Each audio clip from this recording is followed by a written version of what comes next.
Kadapa reporter live లో మనతో పాటు సిద్ధంగా ఉన్నారు. సుబ్బారెడ్డి, చెప్పండి, బద్వేల్ ప్రభుత్వం ప్రతిష్టాత్మకంగా చేపట్టిన భూ పరిష్కార వేదిక కార్యక్రమం కాస్త కూటమి నేతల కీచులాటకు వేదికైంది. కేవలం టీడీపీకే ప్రాధాన్యత ఇస్తూ తమను పక్కన పెట్టారని బీజేపీ జనసేన నేతలు ఆరోపిస్తున్నారు. సో కలెక్టర్ ఆర్టీఓల సమక్షంలో జరిగిన ఈ వివాదంపై క్షేత్రస్థాయిలో పరిస్థితి ఎలా ఉందనుకోవచ్చు?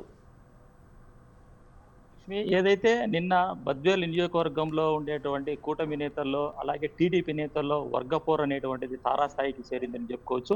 నిన్న జరిగినటువంటి ఏదైతే కలెక్టర్ సమక్షంలో జరిగినటువంటి కలెక్టర్ చెరుకూరు శ్రీధర్ సమక్షంలో జరిగినటువంటి ఒక నెల ఒక నియోజకవర్గానికి సంబంధించినటువంటి ఏదైతే కార్యక్రమం జరిగిందో, భూ సమస్యలకు సంబంధించి పరిష్కారానికి చూపించినటువంటి వేదిక ఏదైతే ఉందో, అందులో మరోసారి టీడీపీలో వర్గ విభేదాలు బగ్గుమన్నాయని చెప్పుకోవచ్చు. ఎందుకంటే ఇటీవల కాలంలో బద్వేలు నియోజకవర్గంలో టీడీపీ నేతల మధ్య సఖ్యత లేకపోవడంతో కింది స్థాయి నాయకులు ఎవరైతే ఉన్నారో కార్యకర్తలందరూ కూడా ఇబ్బంది పడేటటువంటి పరిస్థితి ఉంది. అయితే నిన్న జరిగినటువంటి కార్యక్రమం కూడా మరోమారు టీడీపీలో వర్గ విభేదాలు బగ్గుమన్నాయని చెప్పుకోవచ్చు. నిన్న జరిగినటువంటి రెవెన్యూ సదస్సు ఏదైతే ఉందో, రాష్ట్ర ప్రభుత్వం ప్రతిష్టాత్మకంగా చేపట్టినటువంటి భూ సమస్యల పరిష్కారానికి సంబంధించి చేపట్టినటువంటి ఒక నెల ఒక నియోజకవర్గానికి సంబంధించిన కార్యక్రమంలో ఒక వర్గానికి సంబంధించినటువంటి వ్యక్తి ఏదైతే డీసీజీబీ చైర్మన్ అయినటువంటి సూర్యనారాయణ వర్గం మాత్రమే ఇక్కడ హాజరు కావడం జరిగింది.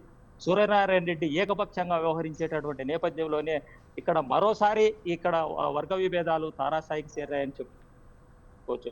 అయితే ప్రజా సమస్యలకు సంబంధించినటువంటి ఈ వేదికకు అటు కూటమిలో ఉండేటువంటి అందరి వర్గాలకు, అంటే అటు బీజేపీ, టీడీపీ, జనసేన ముగ్గురికి సంబంధించినటువంటి నాయకులకు బాధ్యత ఉండేటువంటి నేపథ్యంలో అధికారులు కూడా వాళ్ళని పిలవకపోవడం అనేటువంటిది అటు అధికారుల పైన కూడా మిగిలిన బీజేపీ, జనసేనకు సంబంధించినటువంటి నాయకులు ఆగ్రహం వ్యక్తం చేస్తున్నారని చెప్పుకోవచ్చు.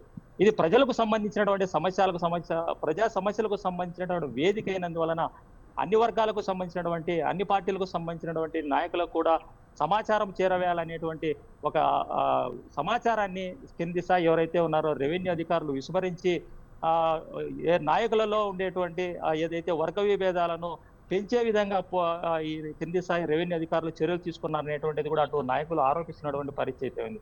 భూ సమస్యలకు సంబంధించినటువంటి పరిష్కార వేదికకు హాజరైనటువంటి జిల్లా కలెక్టర్ అటు అలాగే జాయింట్ కలెక్టర్ నిధి మీనా ఏదైతే ఈ భూ సమస్యల పరిష్కారానికి ఏర్పాటు చేసినట్టు ఈ వేదిక మరో టీడీపీలో వర్గ విభేదాలు పెంచిందనేటువంటిది కూడా మిగిలిన పార్టీలకు సంబంధించినటువంటి నాయకులు ఒక ఆరోపణలు అయితే గుప్పిస్తున్నటువంటి పరిస్థితి. నిన్న జరిగినటువంటి రెవెన్యూ సదస్సుకు సంబంధించి దాదాపు 200 దరఖాస్తులు ఏదైతే 7 మండలాలకు సంబంధించి బద్వేలు నియోజకవర్గంలో ఉండేటువంటి 7 మండలాలకు సంబంధించినటువంటి భూ సమస్యలు దాదాపు 200 వరకు వచ్చాయనేటువంటిది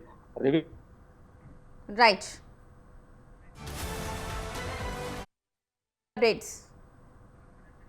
Right, Subbareddy, thank you for the updates.